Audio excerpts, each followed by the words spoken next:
Nih, dan juga sudah bergabung Bu Andar. Bu Andar. Ya, Mas Hamdani. Assalamualaikum, Bu. Waalaikumsalam warahmatullahi wabarakatuh. Saya baru mau ngemil roti nggak jadi. Maaf, Bu, saya Nggak kurang apa-apa. pas timing-nya. Karena apa tadi habis jam 11 kuliah baru aja selesai toh, tapi nggak apa-apa, bismillah gitu ya. Siap, terima kasih Bu Andar sudah menyelakan waktunya untuk sharing kembali. Ini sehari kedua kalinya Bu Andar ya. Ya. Karena kalau nggak salah yang guest itu harusnya kita di hari pertama Bu ya.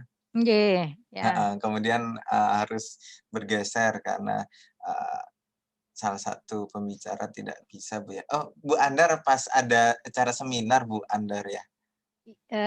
Enggak, harusnya acaranya saya tetap tanggal ini mau dimajukan karena ada yang nggak bisa, tapi yang di tanggal itu Oh iya, saya pas benar ada benar. seminar internasional. Oke, siap Bu Andar. Siang ini kalau tadi pagi kita diskusinya terkait dengan Gesi. Bu Andar kalau Iya. mau sambil ngemil nggak apa-apa Bu Andar. Bapak Santai Ibu saja. semua nanti sambil di tengah jalan mohon izin minum saja. Iya Sudah Bu bikin Andar, nggak apa-apa, ya, terima monggo kasih. Bapak Ibu yang lain saya sudah bikin kopi ini. Nah, monggo Bapak Ibu yang lain juga ganjelan matanya bisa Ya. disiapkan masing-masing. Kalau Bu Andar pakai kopi, kalau saya tadi udah pakai gorengan Bu Andar. Masya Allah, tidak sehat itu ya. Yang lain mungkin bisa pakai korek api terdekat juga nggak apa-apa, bisa diganjel dulu matanya. Tapi insya Allah siang ini akan tetap menarik Bu Andar ya. Kalau tadi pagi sudah membahas tentang Gesi, kalau ini kita akan membahas tentang strategi mencapai tujuan atau bahasa Inggrisnya Ya. saya kurang paham apa Bu Andar ya bahasa Goal Inggrisnya? setting mungkin ya. Goal setting Bu Ya. Andar. Dalam rangka program pembangunan masyarakat melalui kegiatan kelompok ternak.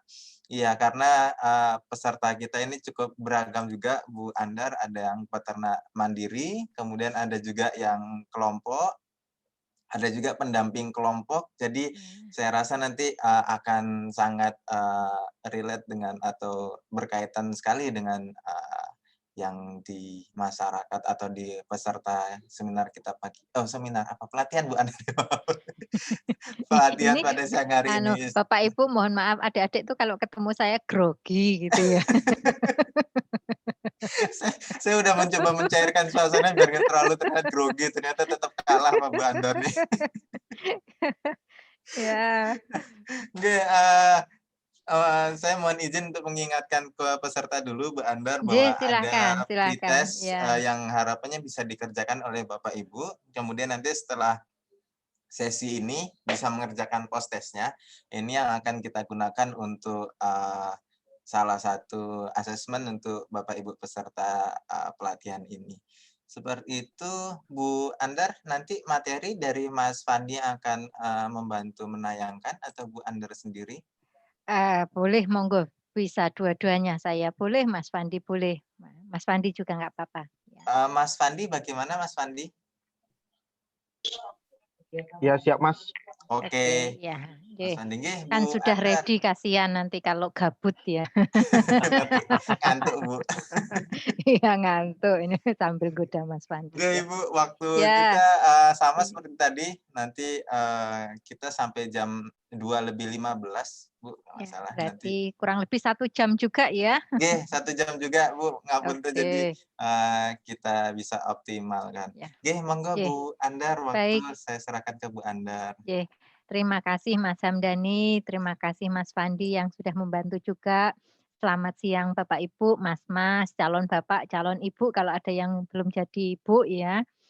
Siang ini kita lanjutkan diskusi ya, meskipun mata ini tinggal 2,5 watt ya, bagi yang kekenyangan ya, tapi enggak apa-apa. Topik kita agak berat sebenarnya goal setting ini dikaitkan dengan pengembangan kelompok ya, community development program, pengembangan masyarakat ya, pemberdayaan masyarakat melalui kegiatan kelompok. Nah, eee, biasanya kalau saya punya beberapa materi yang agak relatif luas, paling tidak saya selalu berpesan pada peserta ya, baik itu kalau di kuliah ataupun di pelatihan ya, minimal ilmu-ilmu ini nanti mari kita pakai dulu secara pribadi, karena di sana banyak saya masukkan juga ilmu-ilmu psikologi yang itu saya pelajari dari para dosen-dosen psikologi, para praktisi psikologi yang harapannya kalau ini nanti bisa kita gunakan untuk diri kita bisa mempengaruhi, mengajak orang lain untuk berubah bersama-sama. Jadi saya juga sambil kalau memberi materi seperti ini sambil terus mengingatkan diri sendiri, saya sudah menyampaikan ini, orang harus melihat bahwa saya bisa memberikan contoh untuk itu. Enten nggih Bapak Ibu, jadi, pelatihan ini saya berharap tidak hanya sekedar menggugurkan kewajiban formal di pelatihan, tapi mari, seberapa pun, entah sekecil apapun ilmu ini nanti semoga bermanfaat untuk masing-masing kita, saya juga untuk diri saya sendiri dan untuk semuanya, gitu nggih. Harapannya nanti Bapak Ibu ini akan menjadi agent of change di masing-masing tempat atau lokasi Bapak Ibu beraktivitas atau mengabdi ya, baik di kelompok atau di dinas atau di perusahaan atau dimanapun kita berada. Ngoten nggih. Monggo Mas Fandi. PPT kita tuh 31, jadi saya berusaha cepat seperti biasa. Mas Hamdani bisa mengingatkan Ibu nanti kalau ada pertanyaan di room chat ya. Bagi Bapak Ibu yang lain saya nggak sempat melirik-lirik, kalau ketemu luring itu saya bisa puter-puter. Ini saya sambil ini nggak bisa melirik Bapak Ibu karena sebagian juga belum hidup videonya ya, jadi saya konsentrasi ke materi, monggo saja feel free ya, kalau dengan saya kita santai tapi serius, silahkan nanti kalau ada yang mau ditanyakan kita langsung saja diskusi. Enten nggih? Ya, untuk sekedar pengetahuan kita, kalau Bapak Ibu yang dari kelompok mungkin sudah sangat hafal, yang dari kalau ada yang dari dinas juga saya yakin sudah sangat paham. Nah ini, karena ada sebagian adik-adik yang fresh graduate yang baru bekerja ya, kita tengok sekilas apa itu kelompok tani ya. Sebenarnya kelompok tani itu sudah ada aturannya. Ya salah satunya adalah Peraturan Menteri Pertanian ini nomor 67 tahun 2016. Nah, di sana sudah disinggung apa itu kelompok tani. Jadi nanti bapak-bapak yang tertarik, bapak ibu ini yang tertarik membentuk atau kemudian memberdayakan kelompok tani, kalau ada kendala di tengah lapangan terkait individu ataupun yang lain coba ingatkan. Nah, sekali lagi, kelompok itu seperti apa? Mimpi besarnya apa? Enten nggih? Nah, di sini diartikan kelompok tani sebagai sesuatu wadah ya yang berisi kesamaan kepentingan.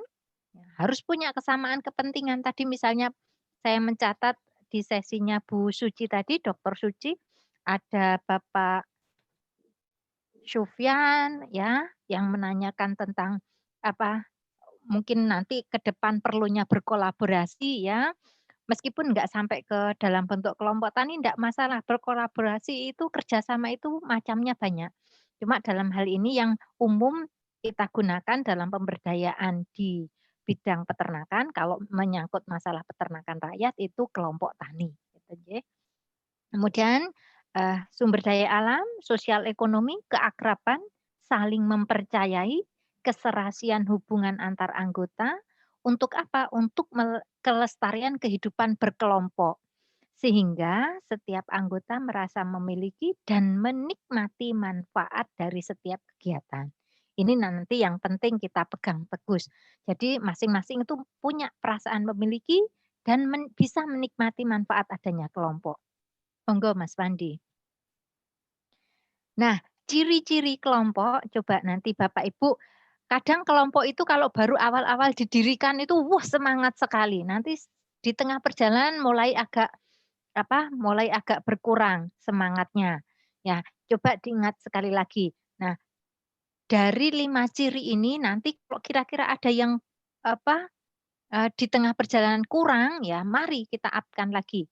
Satu, adanya kepentingan yang sama di antara anggotanya. Selalu diingatkan, kelompok ini tuh bukan untuk kepentingan satu 2 orang atau kepentingan pengurus, tapi untuk semuanya.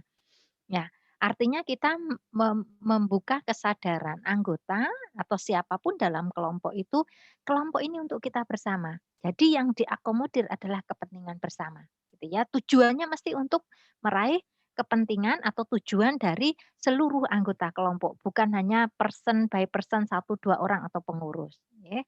Yang kedua, adanya kawasan usaha tani yang menjadi tanggung jawab, ya. Kalau dulu namanya hamparan.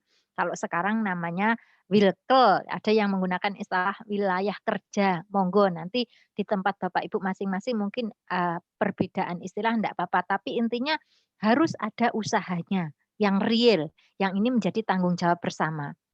Kalau di Jogja tuh ada kelompok yang ternaknya milik sendiri-sendiri, ada juga yang bekerja sama dengan instansi dari luar ataupun dari BUMN ataupun dari swasta, itu ternaknya dipelihara bersama-sama di kandang kelompok. Bisa jadi, monggo saja, yang penting ini ada usaha yang dikelola bersama, ya. Kemudian yang ketiga, adanya kader tani. Ya saya yakin Bapak Ibu yang ada di room ini sebagian adalah, eee, kader, pelopor-pelopor yang nanti harapannya bisa menggerakkan anggota yang lain di tempatnya masing-masing, nggih. Nah, kader ini ada catatan khusus, mestinya punya jiwa leadership atau kepemimpinan yang bisa diterima oleh, anggota ataupun sesama petani yang lain. Jadi biasanya kader ini nantinya yang akan ditunjuk atau sebagai pengurus. Ya rata-rata ketua kelompok atau siapapun yang menjadi key person di kelompok itu biasanya adalah mereka yang, bisa diterima oleh semua anggota, ngoten nggih. Kemudian yang keempat, adanya kegiatan yang dirasakan manfaatnya, ya tadi, selain tanggung jawab ini kegiatan ini dirasakan manfaatnya, sesuai dengan apa, 4 ini ada hubungannya dengan nomor satu tujuannya kan untuk tujuan bersama, ya kan, kepentingan bersama. Nah, yang terakhir adanya dorongan atau motivasi dari tokoh masyarakat atau tadi kader atau key person, tidak hanya dari, lingkup pertanian saja, bisa dari, nyun sewu kalau di desa itu ada, Pak ini ya, misalnya tetua adat atau pemuka agama itu juga bisa dilibatkan atau, pemangku, leader dari instansi pemerintah ini juga diharapkan bisa memberikan dorongan di sini. Oke, monggo Mas Fandi. Nah, kemudian kenapa penting kelompok tani? Monggo nanti kalau yang belum, bergabung dalam kelompok, mulai bisa diwacanakan untuk membentuk kelompok. Ya, atau kalau kelompoknya sudah jalan, kadang-kadang ini, yuk diingatkan sekali lagi, kelompok itu fungsinya tidak hanya untuk kumpul-kumpul arisan saja, ya, kemudian, membahas sesuatu yang kadang-kadang hanya rutinitas, tapi usahakan kelompok itu bisa berfungsi untuk mewadahi hal ini, 3 hal ini. Satu sebagai kelas belajar.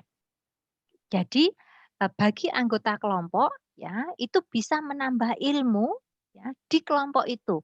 Bisa mendatangkan dari penyuluh ya, harus proaktif, jangan menunggu.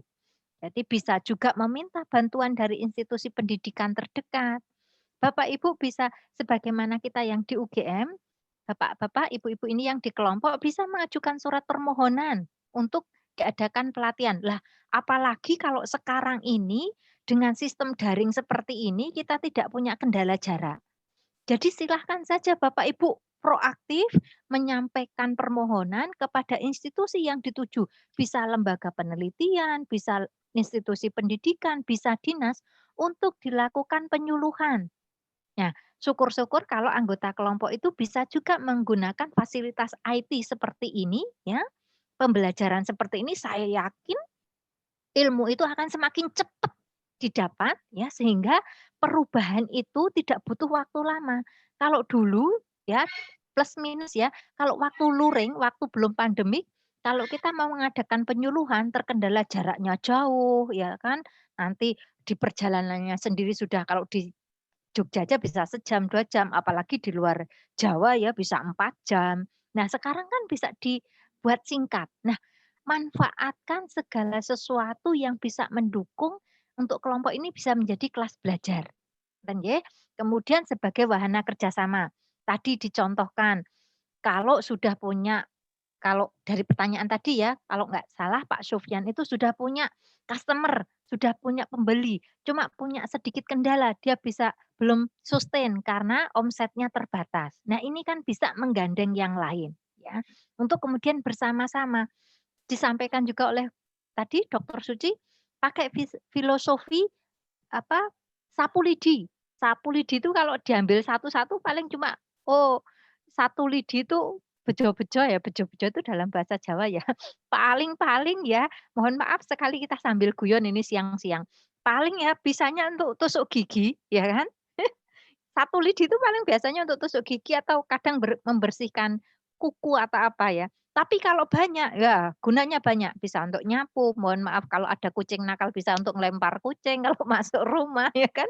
Jadi filosofinya semakin banyak orang terikat dalam satu ikatan yang kuat, itu bisa powernya semakin meningkat, ya. Kekuatannya bertambah, kemudian kalau ini menyangkut petani peternak, bargaining position-nya menjadi meningkat, ya kan? Ya. Kemudian yang ketiga unit produksi, ini sudah banyak disinggung. Jadi tadi ada kegiatan bersama-sama, jadi tanggung jawab bersama, yang nantinya harapannya akan menghasilkan manfaat bersama. Nantinya yang bisa dirasakan oleh sebagian besar anggota kelompok itu. Monggo Mas Fandi. Bapak Ibu kalau saya terlalu cepat diingatkan. Ya. Nah, Baik. terkait dengan kelompok tadi, kelompok tani, harapannya ya karena kita ingin memberdayakan kelompok dan masyarakat secara umum, itu kalau kita berbicara masalah community development atau pengembangan masyarakat, terkait dengan pemberdayaan masyarakat, 2 hal prinsip yang harus diingat. Makanya dalam sesi ini kita bicara goal setting. Satu, perencanaan, ya. Kedua, evaluasi dan monitoring. Di sana ada sedikit bahasa sulit ya, saya tambahkan ya, if we fail to plan, we plan to fail. Ini hal yang sangat umum kita pahami, kalau kita gagal dalam merencanakan sesuatu, sudah hampir bisa dipastikan kita gagal untuk mengerjakannya. Karena hal itu akan bagus terlaksana atau tidak itu tergantung perencanaan kita, persiapan kita. Kalau hanya mohon maaf di bahasa Jawa tuh grubyak-grubyuk. Please translate in bahasa ayo yang nggak tahu grubyak-grubyuk nopo? Ayo.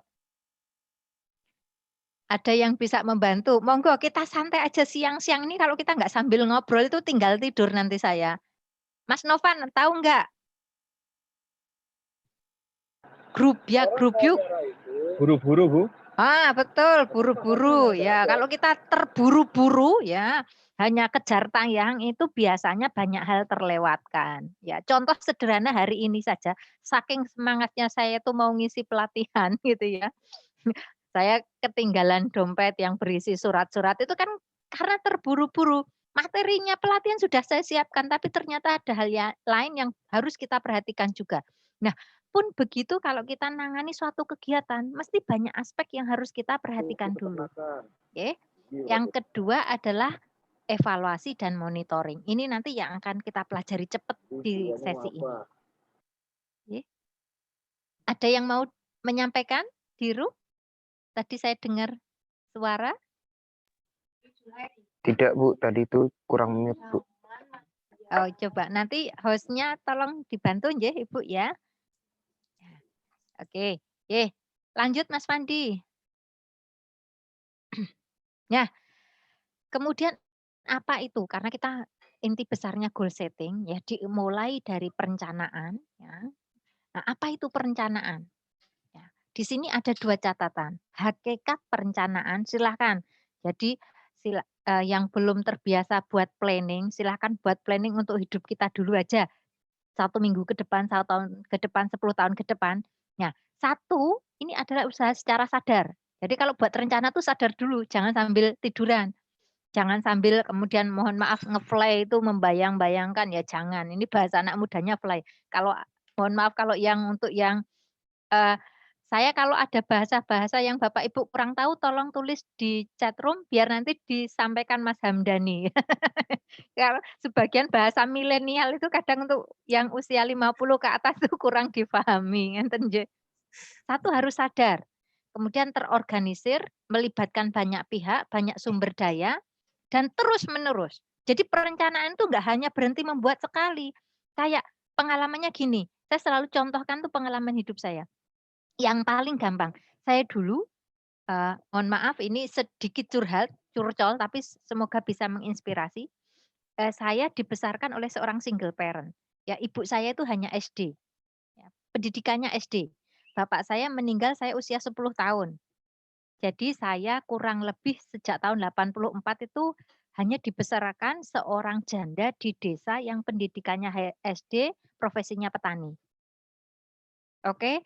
So, perencanaan hidup saya saat itu waktu usia masih muda simpel. Saya bagaimana sekolah sebaik mungkin, titik. Tujuannya apa? Biar dapat beasiswa, meringankan beban orang tua saya. Hanya itu saja.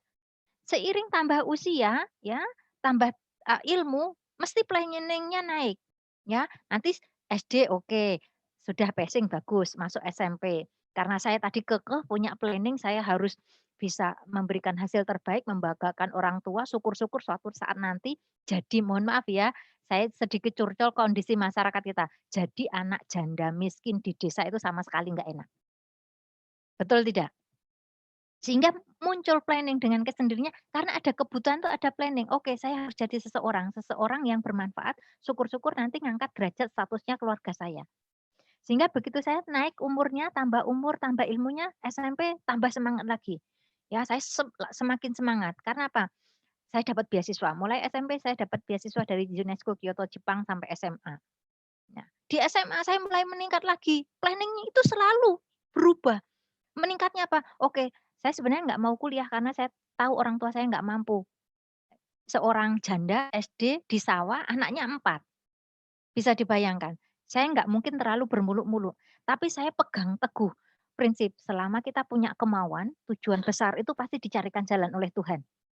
Nih, sehingga saya oke, saya awalnya hanya mau masuk STM itu supaya biar cepat kerja. Kemudian saya meningkat, oke bisa kuliah, gimana caranya saya dapat beasiswa. Terus begitu sampai nanti kita masuk tipe 21 itu planning akan semakin terus berjalan. Ya, yang darinya hanya biar dapat sumber penghasilan membantu keluarga, lama-lama berkembang, ya kan. Kemudian bisa berpikiran ingin umroh, haji, dan lain sebagainya, punya rumah satu, pengen punya rumah dua, ya, dan lain sebagainya. Itu manusia begitu. Nah, di bisnis, di usaha harus begitu. Kalau kita menjadi pribadi yang mandek, nggak pernah mimpi besar, ya bapak-bapak, ibu-ibu ini nggak pernah punya mimpi besar, usahanya mau dibawa kemana, ya sudah, kayak peternak kita yang di desa itu, mong sakjeg jumlah, please translate in bahasa Mas Hamdani, sakjeg jumlah, apa kui? Agak susah itu Bu, Ayo, Mas Rio, ayo. Sakjeg jumlek, ayo, what the meaning in bahasa? Kalau kita nggak mau ada planning, nggak mau berubah, nggak ada effort yang sangat kuat, itu selamanya yo dari lahir sampai besok masuk ke tipe 21 mohon maaf ya gitu aja toh. Itu maksudnya sakjeg jumlek itu gitu. Dari lahir sampai nanti kemudian kembali pada yang membuat hidup tuh nggak ada perubahan yang berarti, nggak ada improve yang berarti. Makanya sangat penting. Ya saya mengingatkan diri saya sendiri. Jadi kita nggak boleh berhenti. Don't stop in one step. Selalu kembangkan pikiran itu bermimpi besar sambil diikuti usaha. Otomatis kalau kita terbiasa bermimpi akan di-breakdown ya, ke dalam rencana-rencana yang lebih detail gitu ya. Oke. Yang kedua, mestinya kalau kita buat planning ya, apalagi nanti kalau Bapak Ibu ini sebagai leader, harus merupakan kegiatan ilmiah.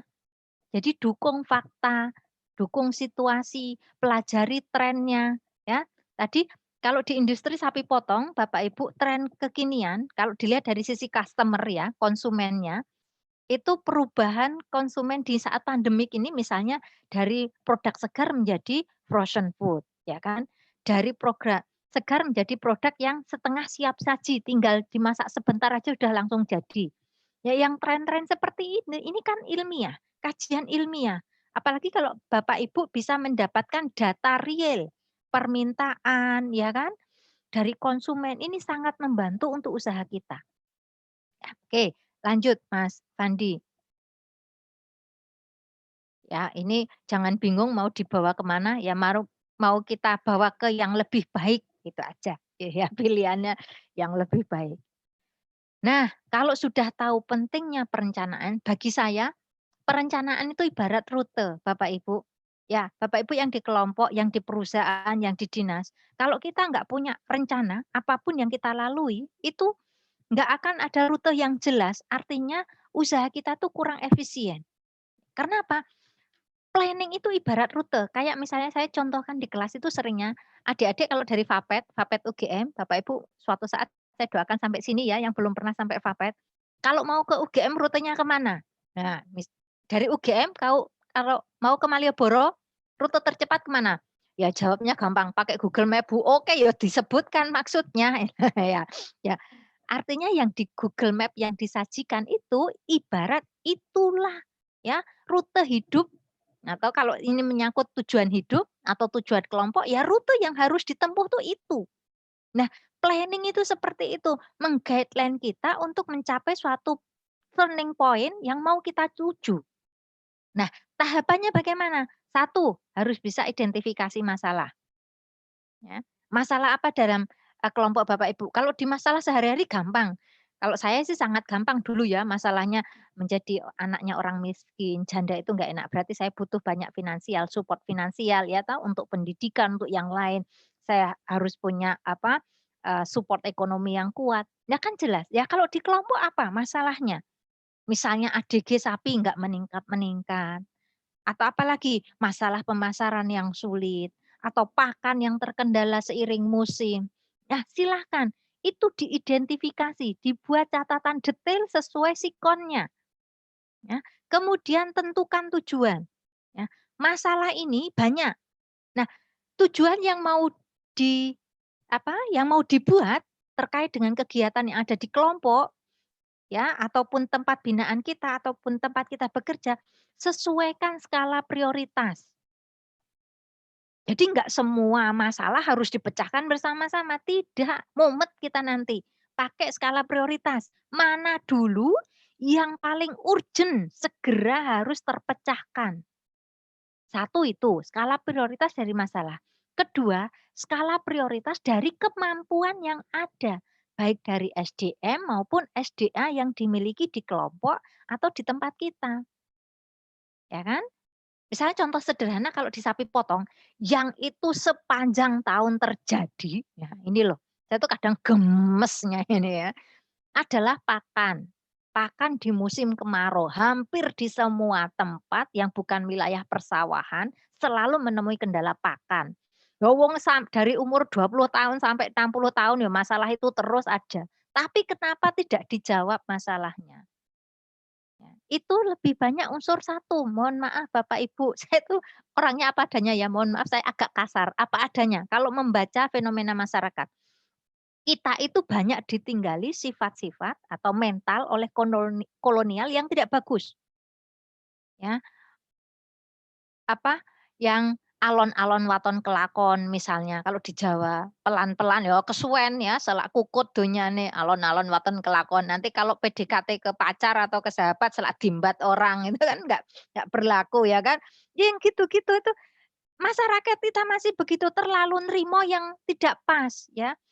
Nerimo itu kalau sudah berusaha semaksimal mungkin. Nah, pakan itu loh yang selalu saja, mungkin Bapak Ibu ada yang tidak setuju, silakan. Tapi coba perhatikan kanan kiri. Selalu saja ditemui masalah pakan ya di industri peternakan sapi potong kita, terutama peternakan rakyat di musim kemarau. Padahal ilmunya ya wis diajari, ya kan? Cara membikin silase bagaimana, cara pengawetan jadi jahe bagaimana, ya toh, cara kemudian memberikan pakan tambahan penguat konsentrat bagaimana.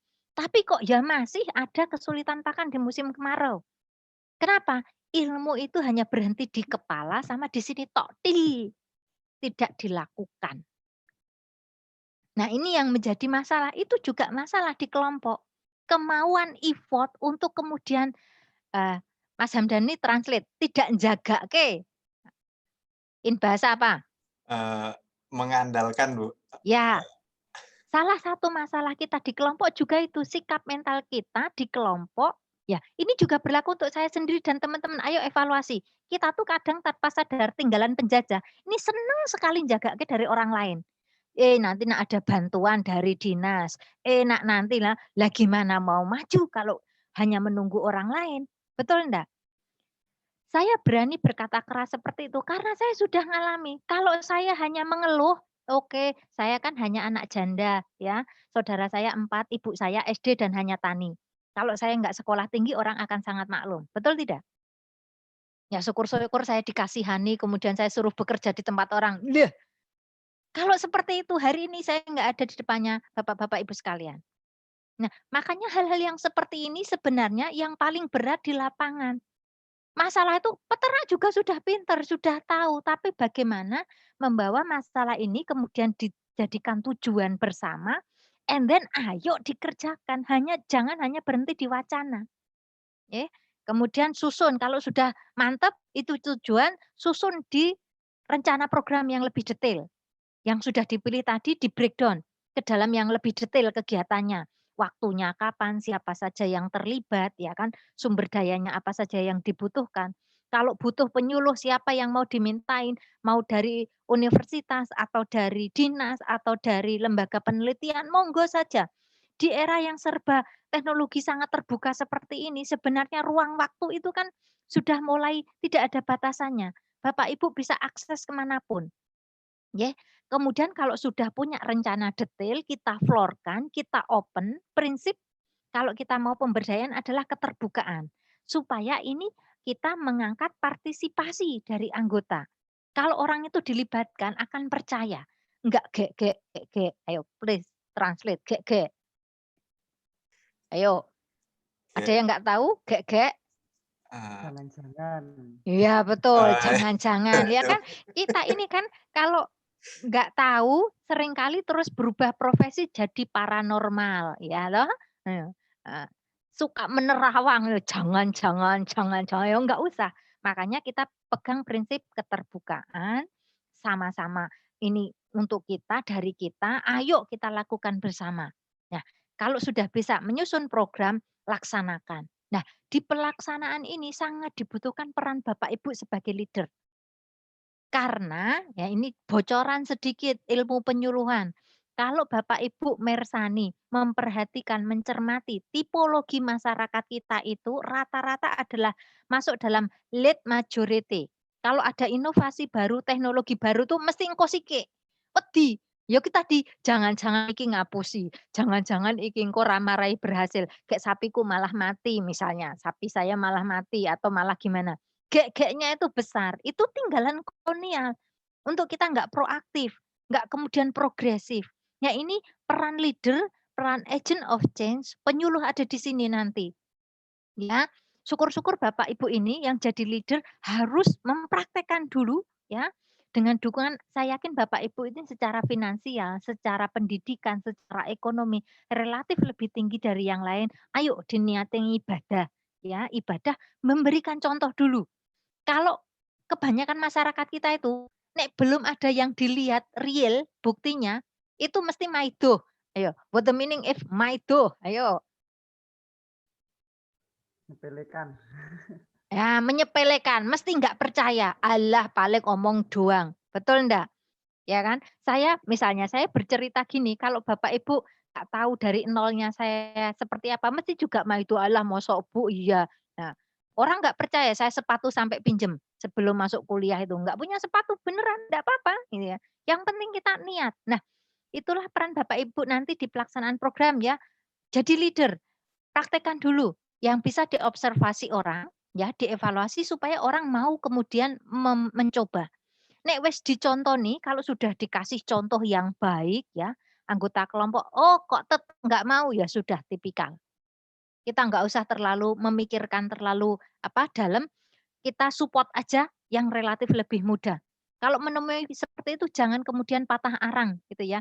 Ya wis bawaan kalau relatif usia sudah tua, anggota kelompok yang sudah relatif tua karena faktor keterbatasan fisik, ya tingkat pendidikan yang relatif masih kurang, apalagi support ekonominya kurang, itu kita nggak bisa terlalu memaksa, ya. Oke, lanjut Mas Fandi. Nah, untuk cara mengidentifikasi masalah tadi sebenarnya sudah saya singgung. Satu, jujur untuk tahu kebutuhan di tingkat kelompok itu apa. Kalau ini menyangkut kelompok. Ya kalau menyangkut usaha Bapak Ibu karena saya lihat ada usaha yang sifatnya, individu ya atau, eee, per apa, perkongsi ya, artinya kerjasama 2 3 orang atau beberapa tadi saya lihat ada badan usaha juga, silakan diidentifikasi masalahnya apa. Ya, ini nanti akan sangat penting dalam kita menentukan tujuan. bisa juga dimulai dari ada nggak yang sudah jalan ini yang belum pas, yang masih kurang, ya. Harusnya begini kok ini masih begini, ya kan. Misalnya, Bapak Ibu yang yang kebetulan mengelola memelihara sendiri sapi potong kan sudah sangat paham pentingnya pakan penguat, pakan konsentrat, yang penyusunannya disesuaikan dengan kebutuhan rangsum ternak, ya kan. Nah, cuma kenapa ini sudah dicoba, tapi kok nggak memberikan hasil maksimal? Misalnya, karena siapa tahu bahan-bahannya kurang sesuai, ya kan, ini berarti ada kekurangan, ya. Nah, silahkan diskusikan, cari info terkait dengan itu, oleh ahli-ahli yang kompeten. Bisa dengan dinas tadi, bisa dengan institusi pendidikan, bisa dengan mereka yang sudah lebih berhasil, ya. Oke, yang ketiga, cakupan, ya. Kalau ini menyangkut community development yang lebih luas, coba batasi dulu cakupan yang mau kita assess, kita rubah, kita improve, ya, kita naikkan.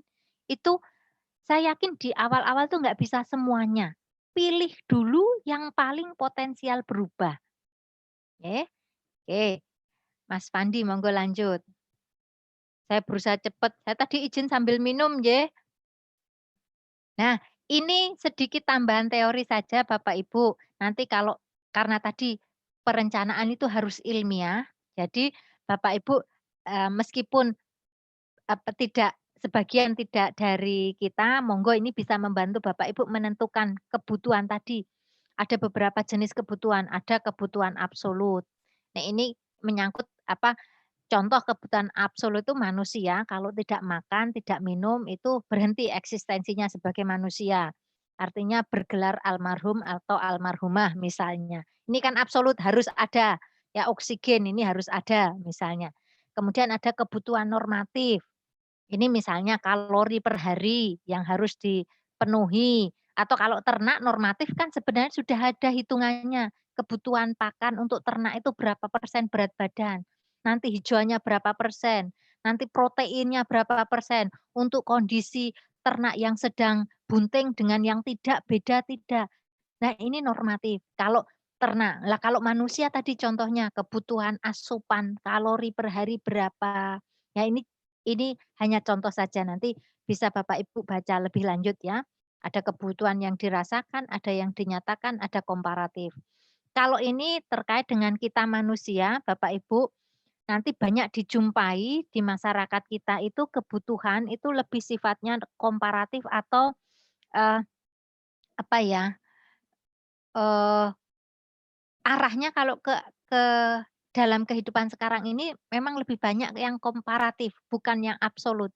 Sebenarnya kalau secara absolut, masing-masing kita tuh, saya yakin yang di room ini semua sudah di atas standar kebutuhan minimal atau standar kemiskinan.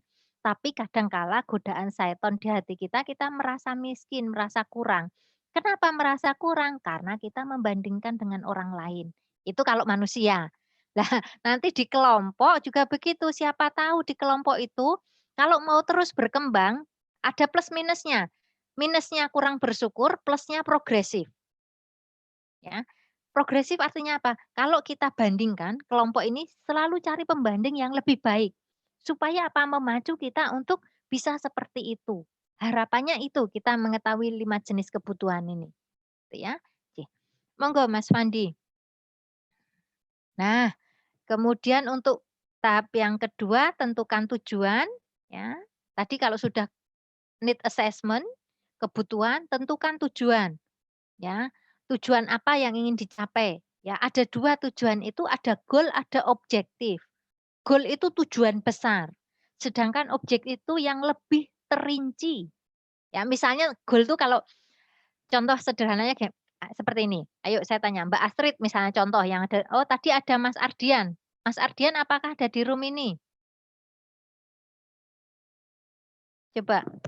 Tadi saya lihat kalau di sesi pagi ada Mas Ardian. Ada, Bu. Ya, Mas Ardian, ini sudah lulus ya? Sudah, Bu. Oke, 5 tahun ke depan apa cita-citanya? Bangun pabrik pakan. Ya, oke, itu goal-nya. And then, bisakah dalam 5 tahun ke depan itu bisa tercapai? Ya, kira-kira langkahnya apa? Bangun mitra sama peternak sapi, terus koreksi sama investor, terus bangun keterikatan sama peternak, terus kita bisa suplai pakan, kita bangun pabrik. Nah, seperti itu Bapak Ibu contohnya. Jadi goal itu kadang-kadang masih apa ya? Kayak mimpi besar ya, tujuan umum yang saya ingin kalau Mas Ardian punya pabrik pakan misalnya. Kalau saya tanyakan di kelas biasanya kalau mahasiswa yang belum lulus itu biasanya saya ingin menjadi orang yang bermanfaat. Lah, bermanfaat iki koyo ngopo? Ya kan masih terlalu umum kan? Ya, itu Iya. harus di-breakdown pada tujuan yang lebih objektif, lebih detail. Bermanfaat seperti apa? Ya kan, misalnya jadi guru, jadi dosen, atau jadi penyuluh itu kan jelas, lebih detail ya. Begitu Bapak Ibu. Nanti cara membuat tujuan juga begitu. Di kelompok apa tujuannya? Meningkatkan pendapatan anggota kelompok. Itu kan goalnya. Objektifnya bagaimana? Berarti performan ternaknya baik dari sisi produksi maupun reproduksinya kan harus lebih bagus, lebih tinggi, ya kan? Kalau dari ADG misalnya bagi yang pembesaran atau penggemukan mestinya nilainya meningkat. Kalau yang pembibitan berarti misalnya kayak S per C, gimana caranya mendekati 1. Nah, itu kan objektif yang lebih detail. Jadi Bapak Ibu kalau buat tujuan itu harus ter-breakdown detail seperti itu. Ada goalnya, ada objektifnya, begitu. Sehingga menjadi mudah cara nanti kita akan mencapainya. Monggo Mas Fandi, saya izin sambil minum ya. Wah, saya kalau siang-siang nggak bersemangat nanti Bapak Ibu tidur. Oke, Bu. Minum-minum dulu, Bu. Ngantuk, Bu, ngantuk. Ganjil kopi Mas Novan, monggo. Silakan. Saya itu kalau di ruangan, kalau kuliah aja, kalau panjang kira-kira saya boleh bawa permen apa cemilan tapi harus bagi kanan kirinya, nggak boleh dimakan sendiri gitu ya. Oke, kita lanjut. Nah, ini tips Bapak Ibu cara membuat rumusan tujuan baik, yang baik ya. Ini sebenarnya tidak hanya untuk peternakan sapi potong, untuk semua sisi-sisi kehidupan kita ini tuh bisa diaplikasikan. Jadi saya selalu pesan setiap siapapun yang ketemu di kelas saya dimanapun ya, baik mahasiswa ataupun pelatihan, saya selalu ingin silahkan ilmu ini diambil untuk kemudian meningkatkan derajat hidup kita dulu. Kita improve diri dulu. Quality life kita itu dengan ilmu ini. Karena apa? Sayang sudah tahu ilmunya kalau hanya jadi nilai, kalau mahasiswa ya kan. Kalau Bapak Ibu hanya sekedar menggugurkan kewajiban kerjasama ini juga enggak pas. Silahkan ini nanti bisa diterapkan dimanapun. Syukur-syukur dimulai dari setelah diri sendiri, kemudian di industri yang Bapak Ibu geluti, gitu ya. 1, selalu orientasi output. Kalau orientasi output, ini enggak akan ada gini, "Sing penting kan aku wis usaha." Nek seperti itu, kita enggak akan punya standar, ya. Mohon maaf saya cerewet begini, Bapak Ibu, ini salah satu didikan marketing. Saya sebelum jadi dosen UGM itu pernah di divisi SND PT Nutrisia. Pernah juga di Aksa Life. Sehingga ya kalau pandai membujuk dan sangat banyak omongnya harap maklum. Kalau saya menuntut Bapak Ibu bermain output, bermain target, orang di swasta itu wajib hukumnya nomor 1 itu target. Jadi bersyukur bagi Bapak Ibu yang di swasta ya, yang langsung mengalami langsung, orang itu nggak bisa hanya ngomong saja teori, ini yang penting output-nya, hasilnya, targetnya. So kalau kita buat planning selalu orientasi target, orientasi output-nya yang harus diraih itu seperti apa. Sehingga ini melahirkan kekuatan untuk benar-benar meraihnya. Jangan hanya berhenti di proses. Ya kan? Saya tadi kalau goalnya ingin menjadi orang bermanfaat. Lah terus ngukurnya piye le bermanfaat, ya kan? Kalau saya ingin jadi peneliti misalnya, saya ingin jadi dosen, kan jelas dengan jadi peneliti akan ada ilmu-ilmu nanti yang bisa bermanfaat untuk kalau kita di peternakan ya untuk Bapak Ibu peternak, ya kan? Kalau di kesehatan ya bagi masyarakat terkait dengan kesehatan dan lain sebagainya. Yang kedua, relevan dengan kebutuhan ya, dan dapat diukur. Jadi ya mestinya tujuan ini ya tadi berasal dari need assessment yang relevan, yang enggak terlalu relevan, yang belum skala prioritas nanti pilih dulu dengan skala prioritasnya, ya, dan harus bisa diukur supaya jelas pencapaiannya. Ya, kalau penyuluhan tentang sapi potong terkait dengan IB, ya, ngukurnya bagaimana? Berarti berapa jumlah yang melakukan IB? Tidak hanya berhenti di situ saja, dihitung nilai SPC-nya berapa. Jadi standar itu harus jelas. Dari misalnya 3 menjadi misalnya 2,1 atau 2,5. Itu kan terukur. Jelas, standarnya jelas, gitu ya. 3, tidak hanya menunjukkan arah tapi juga perubahan, tingkat perubahan. Ini kaitannya dengan ukuran. Misalnya arah itu meningkat, meningkatnya berapa? Kalau rupiah ya harus berapa ribu, harus berapa juta, itu harus terukur, ya. Kemudian jumlah populasi terbatas, ini kaitannya nanti dengan cakupan tadi ya, penentuan tujuan, menunjukkan batasan waktu, ini nanti kaitannya dengan apa, kita tuh punya limitasi, batasan waktu ya, setiap orang punya 24 jam, saya yakin nggak ada yang lebih 1 menit pun di sini.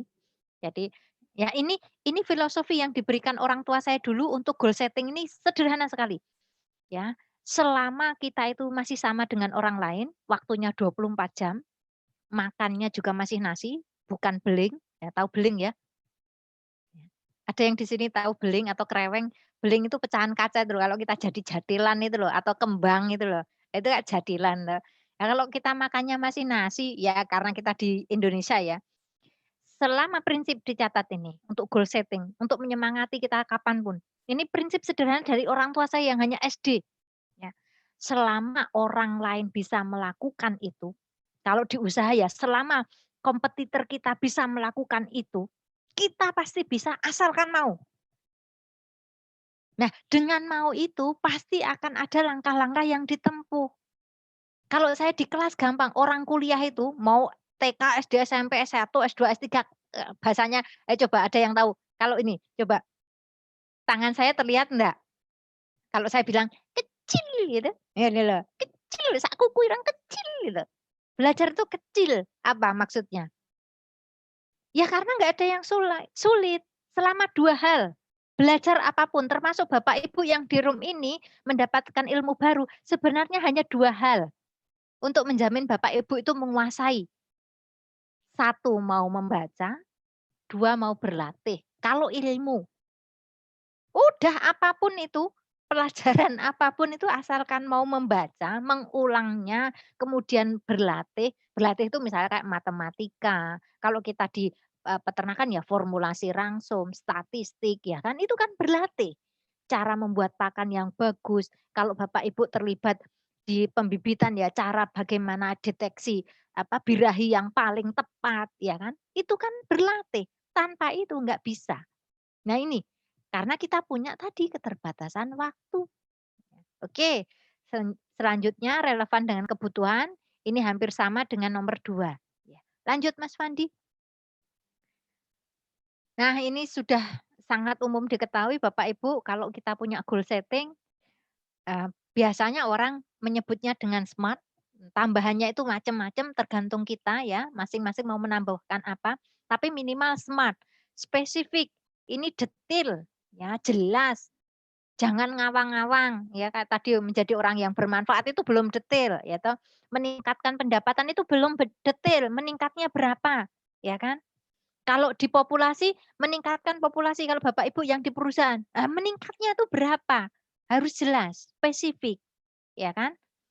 Kemudian measurement, ya, agreed, realistis, time bound, ethical, dan record. Ini monggo nanti ini bisa Bapak Ibu akses dari banyak sumber ya, tapi paling tidak saya menekankan tadi harus jelas, harus bisa dicapai, harus terukur, harus realistis, dan jangan lupa time bound.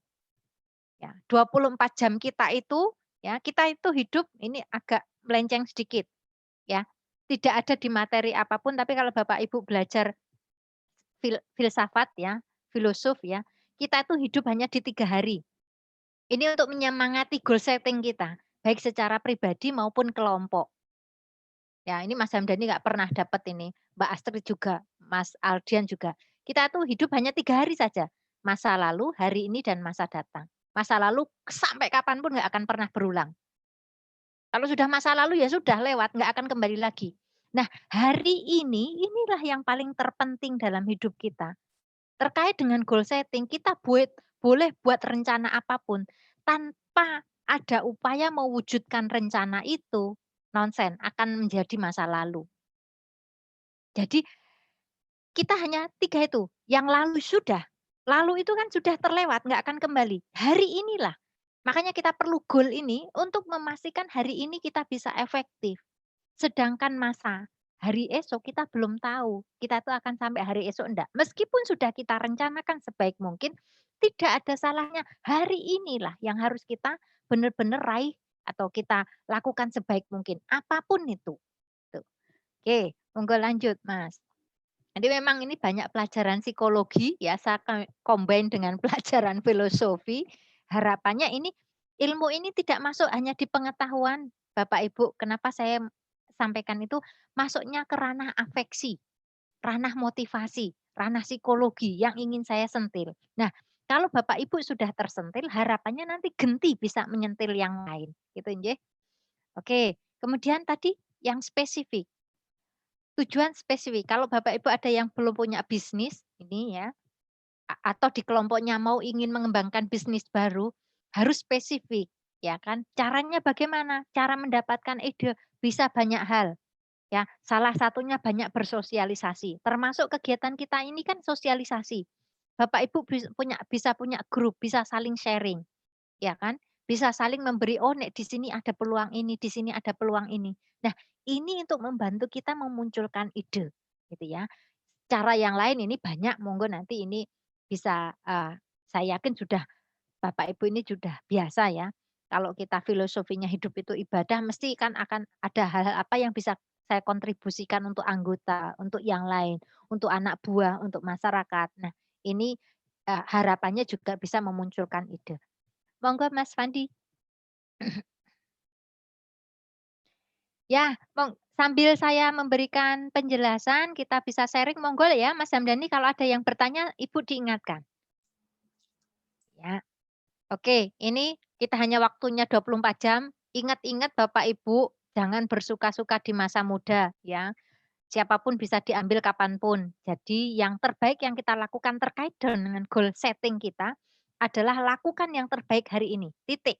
Kesuksesan di masa yang akan datang itu sebenarnya hanya akumulasi dari apa yang sudah kita effortkan, kita korbankan hari ini. Saya hari ini berdiri di depan Bapak Ibu dengan memiliki 5 gelar, insya Allah 6 gelar nanti sebentar lagi ya. Dimulai dari perjalanan saya SD yang saya tidak punya sepatu, yang kalau sekolah saya, kalau dalam bahasa cokoran, cokoran itu tanpa sepatu. Saya mau kuliah itu masih pinjam sepatu karena saya nggak punya sepatu bagus, ya. Ya kan? Saya pakai kuliah, mohon maaf ini contohnya, saya contohkan yang sederhana saja. Saya kuliah pakai baju ibu saya, almarhumah. Ibu saya ukuran badannya 4 kali lipat ukuran badan saya. So, bisa Bapak Ibu bayangkan apa yang harus saya lakukan? Baju itu saya tekuk, ya. Jadi kalau bawaan itu saya tekuk, saya balik. Saya tekuk, saya peniti, saya balik. Seperti itu Bapak Ibu. Jadi tapi saya enjoy saja. Prinsip saya selama saya tidak melakukan hal yang negatif, menyalahi aturan agama, menyalahi norma, nggak ada sesuatu yang bikin saya malu dan rendah hati. Rendah diri, mohon maaf, rendah diri ya. Minder maksudnya. Saya nggak perlu minder, pakaian saya yang penting sopan, nutupi anggota badan. Perkara agak kegedean dan lain sebagainya urusan nomor 2. Kalau nanti tiba saatnya saya uangnya bisa sudah banyak, tidak mengenal tanggal ya, mau tanggal -2, -3, di ATM masih banyak misalnya, saya sudah nggak perlu khawatir. Tapi kan itu perjalanan panjang. Nah ini perlu Bapak Ibu sampaikan ke anggota kelompok. Karena apa? Kebanyakan masyarakat kita itu maunya itu bim salah bim, instan. Itu didikan kolonial. Ya, maunya apa-apa gampang. Yang ngingu tuyul ae, ya kan? Pelihara tuyul itu kan gampang gitu ya. Kalau mau yang sulit ya, di hidup itu enggak ada yang instan, semua mesti proses. Kita harus mengajak Bapak Ibu peternak-peternak yang di lapangan mulai merubah pikirannya. Saya kalau ke lapangan selalu saya ingatkan, Bapak Ibu diniatkan kerja keras, pokoknya sambil cari rumput, sambil berdoa, sambil berzikir kalau Bapak Ibu yang kebetulan muslim. Kalau Bapak Ibu niatkan betul-betul, ya syukur bagai Bapak Ibu bisa meningkat. Kalau enggak anak cucunya, saya yang sudah membuktikan. Ya kan, ibu saya benar-benar SD ning sawah, anaknya bisa jadi dokter UGM, jadi dosen UGM. Itu karena kalau enggak doanya, pengorbanan orang tua, simbah-simbahnya enggak mungkin. Ya kan? Nah, yang ini loh, bukan masalah kepandaian. Saya yakin anggota peternak itu ya pinter-pinter, tapi memanage semangat, ya termasuk kita semua, memanage semangat untuk meraih tujuan ini yang kadang-kadang miss. Nah, ini yang ingin saya tekankan kepada bapak-bapak ya, yang harapannya di sini Bapak Ibu ini sebagai agent of change nanti bisa membawa itu ke anggota yang lain. Oke, monggo kita lanjut Mas Fandi. Selanjutnya ini lebih ke teori yang nanti Bapak Ibu sebenarnya sudah mendapat ya materinya ya Mas Hamdani. Ya, nanti bisa dipelajari ulang ya terkait dengan bahan bacaan Monef itu apa saja. Ini di sini bagaimana cara menyusunnya ya. Bisa lanjut Mas Fandi biar kita punya kesempatan diskusi nanti. Ya, apa saja yang perlu diperhatikan kalau kita membuat rencana ya. Usahakan rencana itu enggak hanya satu, mesti biasakan plan A, plan B, plan C. Kalau orang lapangan begitu. Karena orang lapangan itu enggak saklek. Karena kita terbiasa untuk melihat berbagai potensial perubahan. Nah, itu yang sudah harus teridentifikasi. Kemungkinan-kemungkinan itu sudah harus teridentifikasi sehingga kalau punya program itu mestinya sudah siap plan A-nya seperti apa, plan B-nya seperti apa. Kalau tadi Mas Ardian tadi pengen punya pabrik pakan 5 tahun lagi. Ya, caranya bagaimana? Nanti sudah mulai menyusun plan A-nya kalau semuanya perfect seperti ini. Kalau ada variabel atau hal-hal yang force major yang kurang perfect seperti ini. Nah, kita harus biasakan begitu. Kemudian hasilnya tadi sudah ya di depan sudah dijelaskan, selalu usahakan kalau punya program, punya tujuan, punya rencana harus terukur. Ya. Jangan hanya berhenti di narasi kualitatif. Ya. Jadi contohnya sudah Ibu berikan, sudah saya berikan, kalau populasi nambahnya harus berapa? Nambahnya dalam waktu berapa lama? Berapa bulan? Ya kan? Seperti itu. Kemudian biaya yang terakhir adalah untuk pemilihan ini ya, harus melihat ya berbagai variabel yang ada di kondisi kita atau kelompok kita atau perusahaan kita. Ya. Efisiensinya bagaimana, visibility-nya bagaimana dan lain sebagainya. Monggo lanjut Mas Fandi. Nah, ini untuk pelaksanaan program, insya Allah semuanya sudah pernah ya, rinci prosedur, buat SOP, apapun itu. Ya, pelajaran psikologi yang melandasi kenapa Bapak Ibu perlu membuat SOP, tata tertib, aturan, ADART, itu karena manusia itu pada dasarnya mudah lupa. Ya, apalagi kalau Bapak Ibu di perusahaan, kalau nggak dibikin SOP, tidak ada sanksi untuk disiplin, mesti ada potensial dilanggar. Nah, makanya kalau kita ada SOP, ada catatannya, ini untuk mengingatkan. Semakin banyak dibaca, Bapak Ibu, ya, ini yang belajar ya, semakin banyak dibaca, diingat-ingat, itu akan masuk ke dalam alam bawah sadar kita. Kayak misalnya saya, dulu waktu ngerkoso itu ya, saya masih punya pokoknya saya ingin membahagiakan orang tua saya. Piye carane ya, syukur-syukur ya saya bisa buatin rumah untuk orang tua saya. Sehingga mau saya putus cinta kayak mau saya apa itu nggak akan terlalu berpengaruh. Nah, karena apa? Selalu saya ingat susahnya orang tua saya seperti apa sehingga saya ada semangat untuk kemudian bagaimana berbakti kepada beliau itu. Nah, Bapak Ibu silahkan cari aspek apa yang membuat Bapak Ibu di kelompok berusaha itu benar-benar kerentek gitu loh. Apa ya kerentek? Nah, please translate. Kerentek apa? Ini agak susah diungkapkan dengan bahasa Indonesia kerentet. Mas Rio, coba Mas Rio. Mas Rio, tahu nggak kerentek? Atau Bapak Ibu yang kebetulan di luar Jogja, di luar Jawa, yang punya keturunan Jawa, kerentek tahu nggak? Karepe ati, Bu. Wah, karepe ati iki ya Jawa meneh. Bahasa Indonesia apa? Niat, Bu. Niat. niat yang sangat teguh gitu loh. Enggak cuma niat, kalau niat itu wis pokoknya greget gitu. Ya, selalu ingat-ingat itu ya. Makanya penting SOP itu sebenarnya untuk aplikasi dari ilmu psikologi supaya orang selalu ingat, selalu tersemangati gitu ya. Oke, monggo Mas Fandi lanjut. Nah, untuk mendapatkan tadi yang sudah direncanakan tadi, Bapak Ibu saya yakin sudah biasa membuat perencana. Sebenarnya hanya tadi gitunya ya yang masih harus dibakar terus ya. Nah, untuk bisa itu pegang 3M. Mulai dari sekarang, nggak usah nunggu nanti-nanti, umur kita itu hanya terbatas 24 jam setiap harinya. Mulai dari sekarang, ora usah sesuk-sesuk gitu ya, nggak usah nanti-nanti, besok-besok. Kemudian mulai hal yang kecil. Sesuatu kesuksesan besar sekalipun, nggak akan bisa diraih kalau kita nggak melakukan hal yang kecil yang sebagai syarat itu. Kemudian jangan menunggu dari orang lain, mulailah dari diri sendiri. Jadi yang mulai dari sendiri ini yang sangat sulit di masyarakat kita. Makanya Bapak Ibu ini beratnya di lapangan adalah bisa memberikan contoh.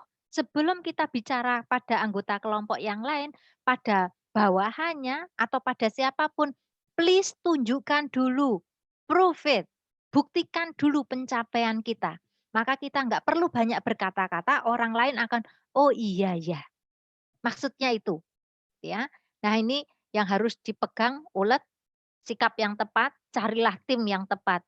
Ya, tadi yang butuh kolaborasi, Bapak-bapak yang tadi menanyakan di sistem pemasaran, identifikasi teman-temannya sekarang itu siapa saja yang support. Kalau Bapak Ibu yang bergerak di kelompok harus mulai hafal anggota kelompoknya itu kira-kira yang progresif, yang sevisi, yang mudah diajak kerjasama itu sudah harus dihafali. Sehingga apa? Akan menjadi tim yang tepat.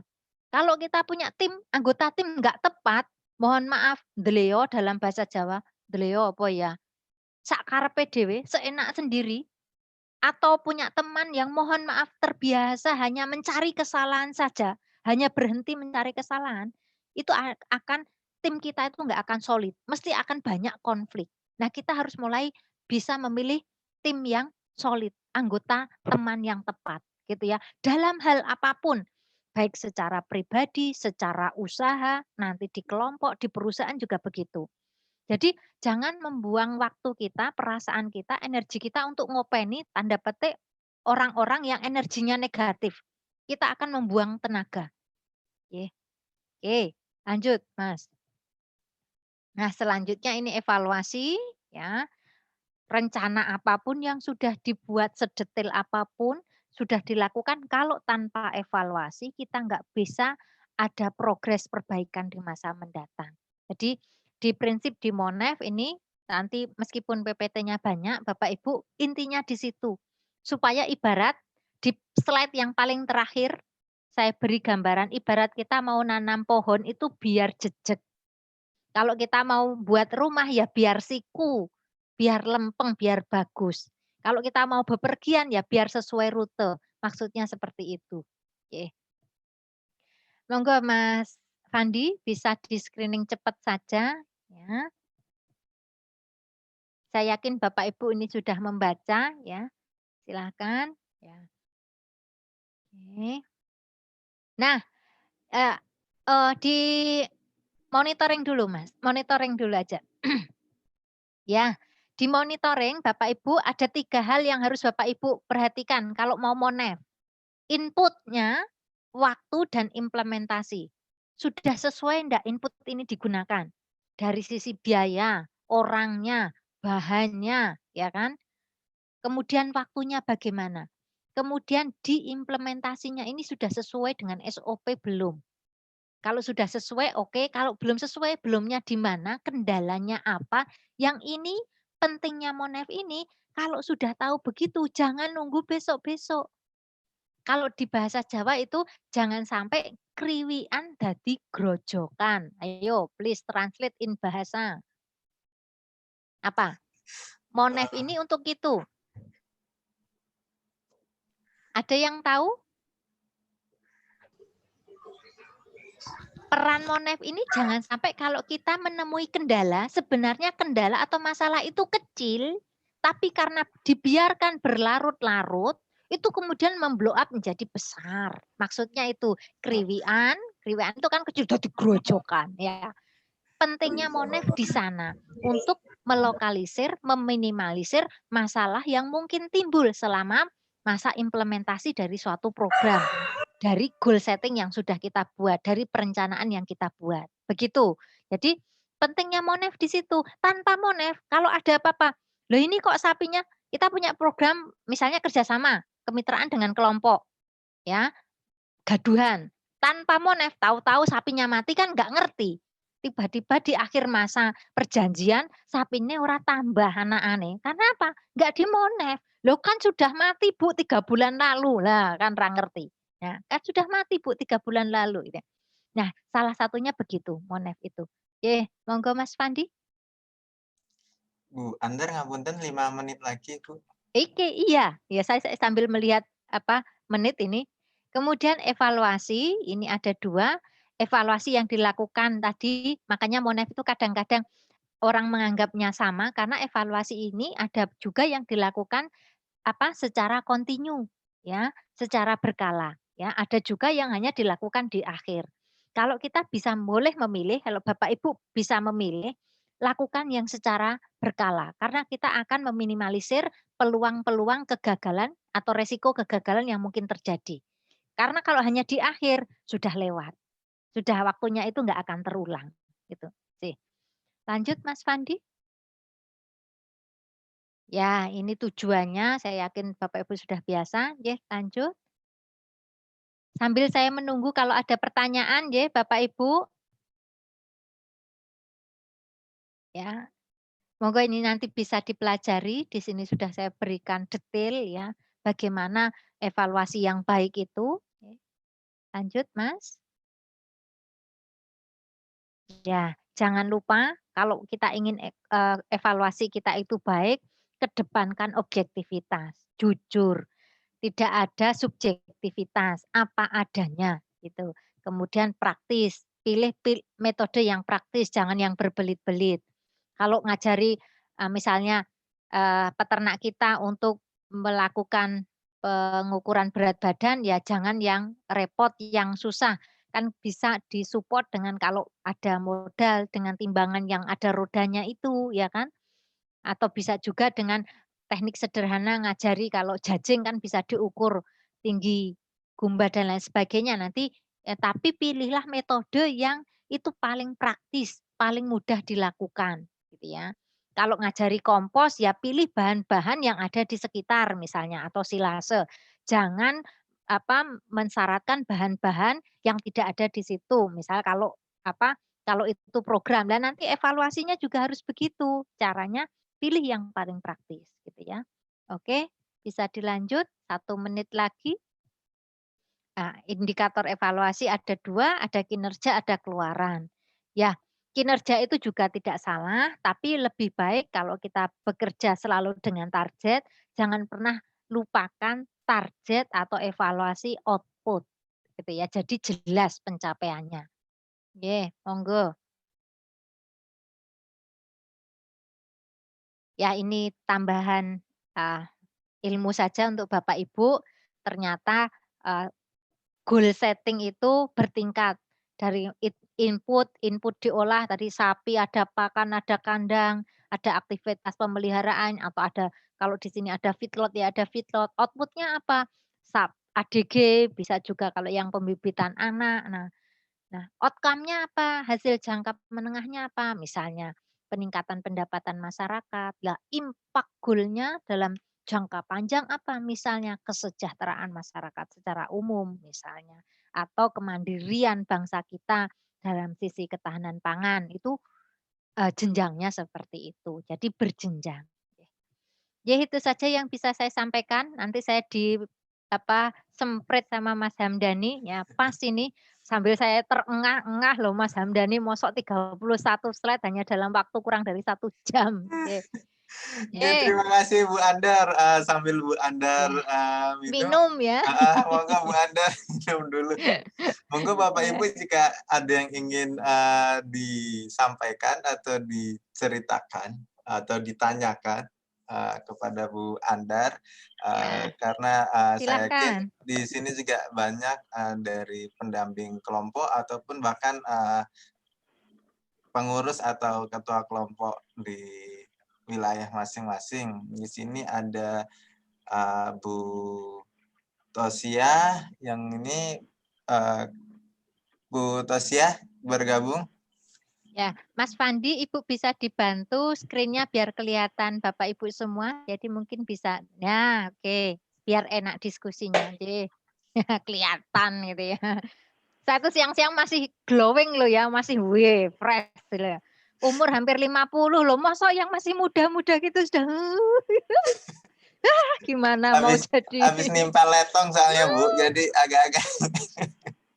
Saya tuh paling seneng kalau bicara masalah hidup karena apa? Kita saling bisa memberikan energi positif gitu ya. Oke, monggo.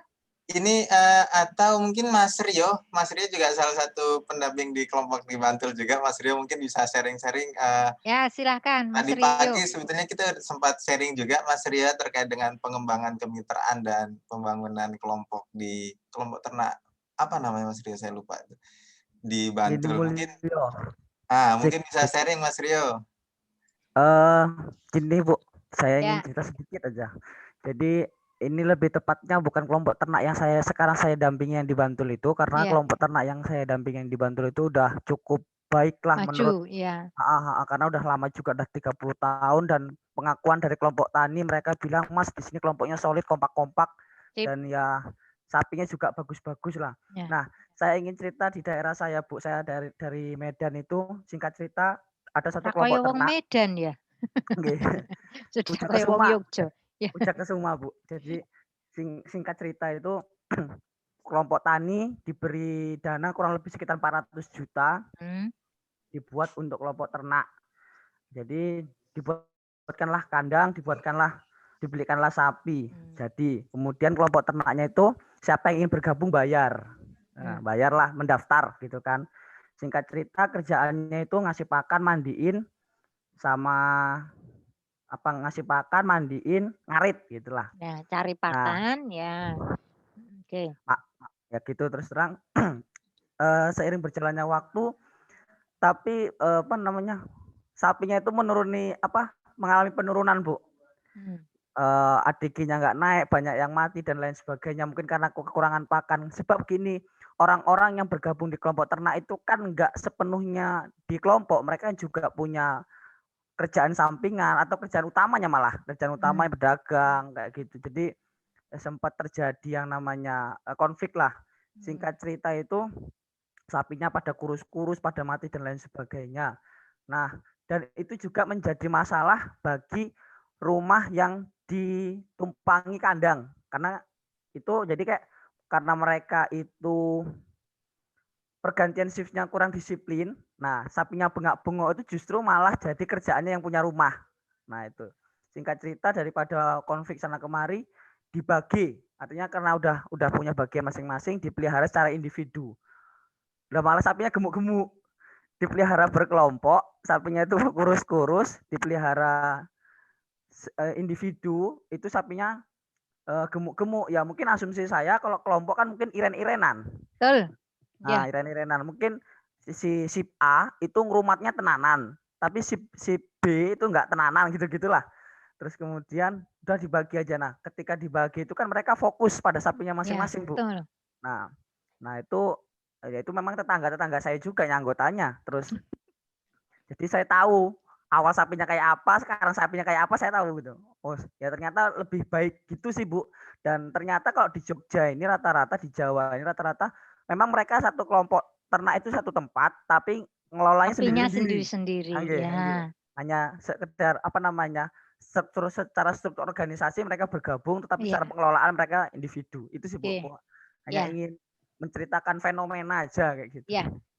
Sip, Mas Rio. Memang betul sekali, Mas Rio dan teman-teman, Bapak Ibu semua, ya. Jadi kalau bicara masalah peternak dan peternakan tidak hanya berhenti faktor teknis. Kalau kita sebagai orang lapangan, yang paling berat itu mohon maaf, faktor manusianya.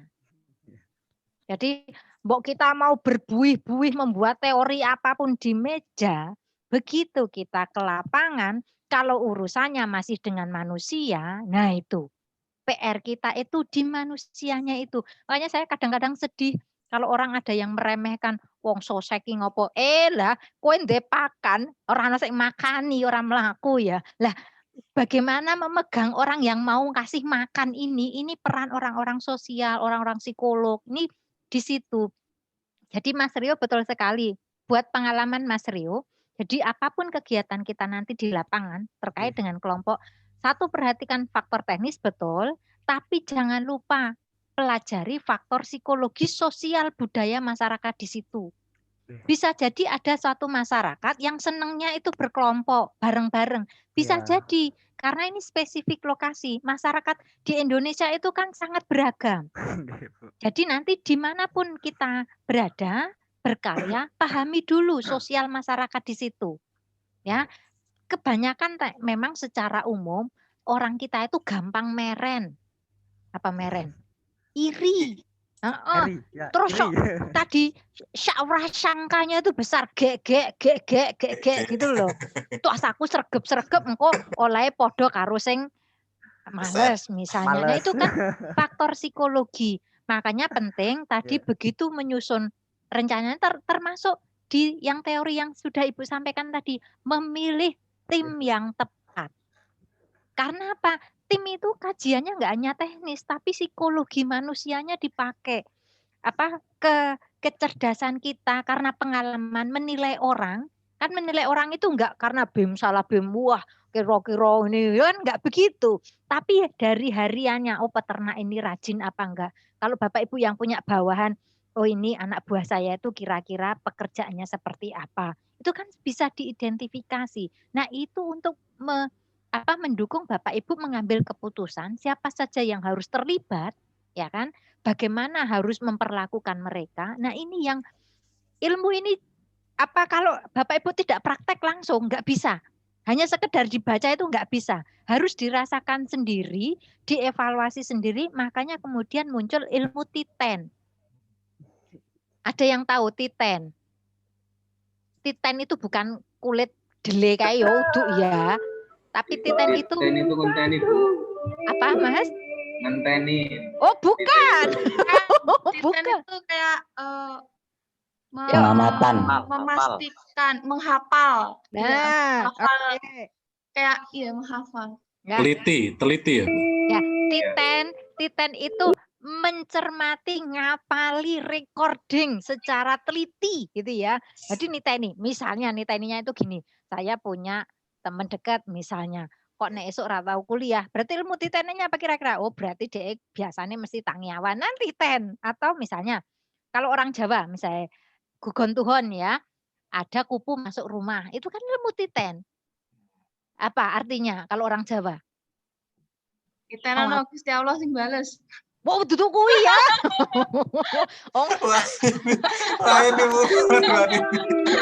Tadi ada kupu masuk rumah, contohnya ilmu titen. Ini kalau nanti kita kembangkan ke ilmu manusia. Menandai, Bu, menandai. Bukan, ayo yang orang Jawa mana? Ya, betul. Mau ada tamu, itu kan ilmu titen, ya kan? Kayak sebenarnya ilmu ilmiah 3A, 2B, 2C, ya itu kan ilmu titen. Abang abu anget, bengok, celingkrak, celingkri, itu kan ilmu titen, ya kan?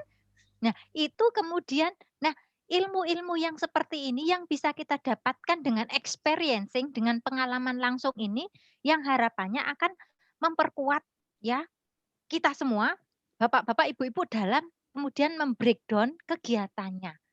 Begitu, ya, Mas Rio. Jadi memang benar. Jadi bukan saya nakut-nakuti, ya.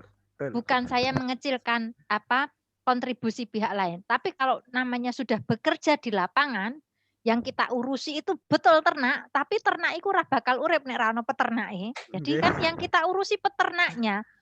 Dan ngurusi peternak, ngurusi manusia itu Luwe jauh lebih angel. saya nggak bisa, saya nggak bilang angel. Jauh lebih spesifik. Karena apa? Jangankan beda mbok ya, beda ibu. Oh, yang ibu aja, saudara aja bisa beda mau. Yang kembar identik saja bisa berbeda. Apalagi anak wong okeh, bapak wong okeh. Ya kan macam-macam. Nah, bagaimana kita berusaha beradaptasi dengan itu, kemudian bisa melakukan hal yang terbaik bersama-sama. Begitu Mas Rio dan teman-teman, Mas Nggih, Hamdani. pun Bu. Kalau ngobrol dengan saya bisa sehari semalam itu nggak rampung. Ya, terima kasih Bu Andar dan Ya. Mas Rio atas pertanyaan dan juga Bapak Ibu yang lain tadi mencoba menjawab bagaimana membahasakan Titan tadi cukup sulit dibahasakan karena nggak bisa dibahasakan dengan satu kata gitu. Jadi akhirnya semua harus urun rembuk untuk membahasakan Titan. Terima kasih Bu Andar, ngapunten Ya, karena waktu sama-sama. sudah Ya. habis dan kita harus ini sebetulnya ada pertanyaan dari Bu Insainah, tapi mungkin nanti kami coba rangkum, kemudian kami Oke. kirimkan ke Bu Andar, nanti minta tolong Bu Andar jawab via WhatsApp, mungkin nanti bisa kami sampaikan ke peserta melalui WhatsApp grup yang ada. Gitu mungkin Bu Andar nggih? Oke, nggih, terima kasih. Saya mungkin 1 menit Mas Hamdani, ya, Nggih, karena ini Bu. kesempatan kelas terakhir nggih, Bapak Ibu semua, calon Bapak, calon Ibu, Mas-mas, Mbak-mbak, ya. Biasanya kalau saya punya kesempatan bersilaturahmi, berbagi seperti ini, berdiskusi, saya minta kesediaan waktu 1 menit saja. Siapa tahu selama tadi beraktivitas ya, berinteraksi dengan Bapak Ibu semua, dengan Mas-mas, Mbak-mbak, ada tutur kata saya atau sikap saya yang kurang berkenan, saya minta maaf. Kembali lagi umur kita tidak tahu, siapa tahu kita nggak punya kesempatan bertemu lagi, kita juga nggak ngerti. Makanya saya mohon ikhlas, mohon ridhonya kalau ada salah dan khilaf saya. Semoga yang kita pelajari ini bisa bermanfaat dan semoga kita diberi umur panjang, kesempatan untuk bisa ketemu dalam suasana yang lebih baik. Begitu nggih, terima kasih Amin. sekali. Amin. Assalamualaikum warahmatullahi wabarakatuh. Amin. Waalaikumsalam warahmatullahi Terima wabarakatuh. kasih Bu Hatur nuwun, Bu Andar. untuk waktunya. Sampai berjumpa lagi. Saya mohon diri ya. Nggih, Bu Andar, Terima terima kasih. kasih. Semangat selalu ya. Nggih, Bu. Nggih, terima kasih Bu Andar sudah mengisi sesi siang. Kemudian berikutnya mungkin Bapak Ibu akan melengkapi dari yang disampaikan Bu Andar. Kalau tadi Bu Andar sudah menyampaikan terkait goal setting atau pengembangan tujuan atau target dari pengembangan kelompok ternak. Setelah ini sore ini akan kita diskusikan bersama Pak Agus dan juga Pak Agustinus. Ini sudah bergabung Pak Agustinus nggih. Dan juga Bu Dara.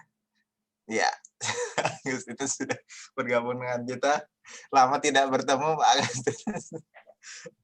Ya, nanti siang akan kita mulai mungkin 3 menit lagi, 14.30. Jadi Bapak Ibu yang mungkin mau istirahat untuk minum sejenak, minum kopi, teh gitu ya, silakan diambil di dapur masing-masing karena kami panitia tidak bisa menggosenkan satu persatu.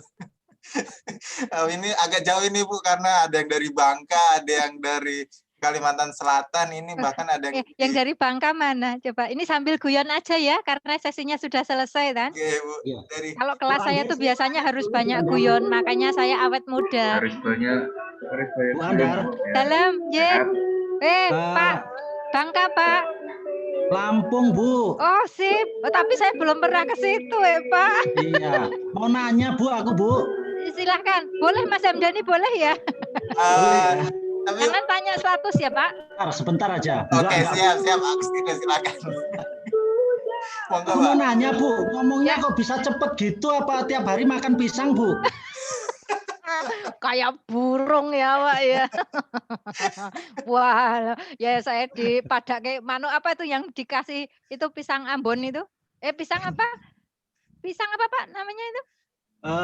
Manuk tilang Bu. Nah iya kayak manuk tilang itu ya. Pak namanya siapa ini kok namanya Maju Sehat? Pak Sinten Yen Sewu. Perkenalkan Bu, nama saya Agustinus dari KPT Maju Sejahtera.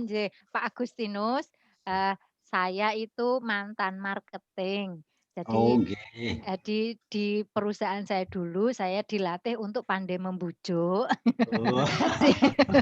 Sehingga Bujuk atau membujui, Bu? Iya, yang bujui juga. Maksudnya itu apa dengan bahasa yang seperti ini kan membuat orang lain nyaman. Artinya kalau harus mengikuti arahan kita, target-target kita tuh nggak merasa terbebani begitu, Bapak. Jadi ya memang harus latihan, Pak. Pak Agus itu cuma mau ngegodain ibu doang deh sama Bu. Enggak apa-apa, Bu, enggak apa-apa. Kan ini Asisten saya, siang-siang. Bu. Asisten saya, Bu. Makasih ya, Pak. Ya, terima kasih Bu Andar sudah mengisi sesi sebelumnya. Terima kasih banyak Bu Andar.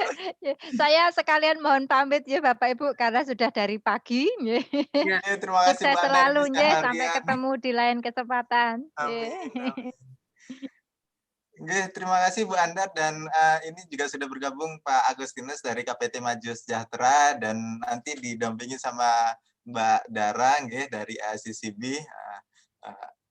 Kok mau Mbak mendampingi Pak Agustinus, Mbak? Asistennya kan katanya. Iya Mbak, saya akan bertanya-tanya kok mau mendampingi Pak Agustinus tuh Mbak. Loh, Mas Hamdan ini gimana toh? Masa nggak kenal saya sampai iya. Waktu itu kan ya gimana sih saya? Waduh. Terlanjur terkenal Pak ya, masuk video di mana-mana Pak Agustinus.